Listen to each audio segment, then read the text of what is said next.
Take a look at this. White House Press Secretary Robert Gibbs making a concession of sorts when asked about this fall's coming midterm elections on a recent Sunday morning talk show.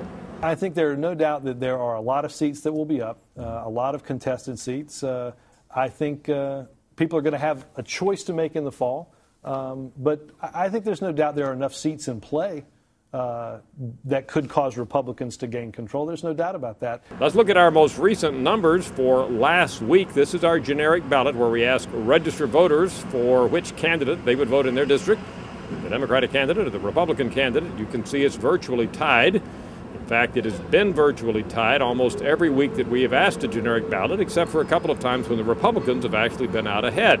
Why do I say the Democrats are in trouble if they essentially are tied with Republicans on our generic ballot among registered voters? Well, that's because of turnout.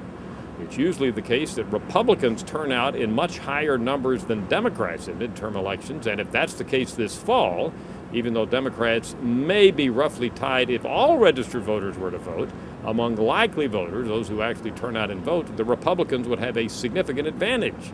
And a significant advantage on our generic ballot translates into seats gained in the fall. Look at this measure by way of verifying that. This is enthusiasm. Look how much more enthusiastic Republicans are than Democrats when we ask them about this fall's midterm election. Again, that simply underscores the fact that Republicans generally turn out at a higher rate than Democrats, so for Democrats to do well in the fall, they would need to be significantly ahead on the generic ballot. And as we've seen, at this point, they aren't. Essentially, Republicans and Democrats are tied, and that translates into bad or ominous news for the Democrats this fall.